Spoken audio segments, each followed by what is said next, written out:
mom's going to sort of impose more and more sanctions on it. So the child is then very cleverly got to try and do this. He's got to conceal the emotion first of all, and then actually not have it. He's got to push it out of his body completely. But he's also got to hold the image of why he's doing this, or what's going on, so that he'll understand, when mother comes in the room, I've got to pretend that I don't like any of these things, that's all. That, they're bad for me. So that creates a dissociation. The feeling is a very negative one, so he wants to actually avoid that if he possibly can, because it makes him feel lousy. But he hopes to retain the image of mother being very annoyed and withholding the pocket money, etc., and blocking him from going to the shop. So he then starts to dissociate himself off. The very activity of eating the sweets has got to be forgotten completely. And that energy down here has got to be ignored and contained. Every time the appetite arises, he's got to block it out completely. So this is where dissociation starts. This is where a child builds up. You can all imagine situations that are more pertinent to things you've seen, but you can see how that would build in, so that the human being has to avoid that discomfort, and the way that that's sort of programming him, he has to get rid and dissociate. In other words, he has to will ignorance of areas of his own experience. He has to block himself off for things which are going on inside his body. Now these are what we would class, the general tone that we would call those in Eugene's language is engrams. We're producing processes inside here where people are dissociated from their own experience. Things are going on inside them which they don't know anything about. Now if you take that out of the sweet context and put it into a horrendous situation when people are in states of bereavement, or parents are estranged, or horrendous accidents, situations like that, which really do need to be washed out or blocked because of the discomfort and the panic and the disturbance which they cause to human beings, then you can see how chains and blocks and buffers are all placed along here. I mentioned that we went to Pawan Gordon's talking about Kundalini today. One of the things that Gurdjieff used to call this is Kunda buffer. He used to, again, he's a joker.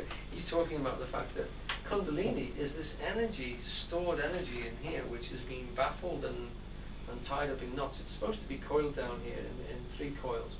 And yogis very intelligently, very slowly raise it up the spine, up to here, and they see all their processes.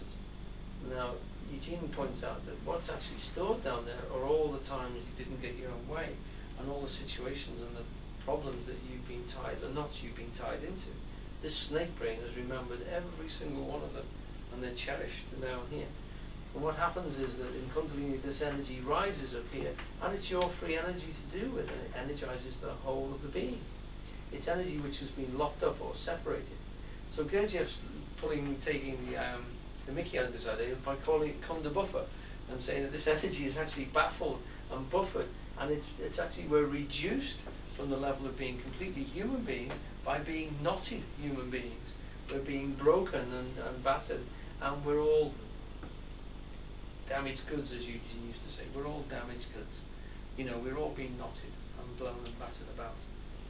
And what actually happens is with some poor people who, for reasons of emotional trauma, or for some sort of disturbance, or because some of their buffers don't work, they get a rush of this energy which blows the top of their head off. They're not ready for it. They haven't done it gently with breathing practices and exercises and with lots of extensive sort of talking to their gurus. It suddenly happened one night when they've had too much whiskey or something, or it's happened when they've seen a situation which they cannot possibly contain, and their head blows completely, and they cannot then get the buffers back in place to lead a normal life.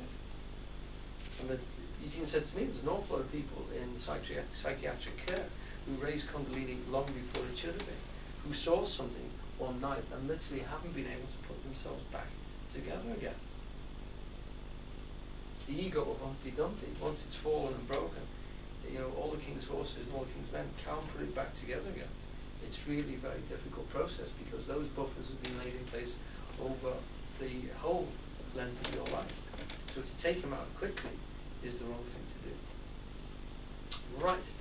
So what we have now is the fact that the human being, by being separated, that's the joke. The yoke is tying them back together. All these processes to make him work, they've got to be linked together. And the joke is the fact that in most people we're damaged goods. We've been separated from our own will.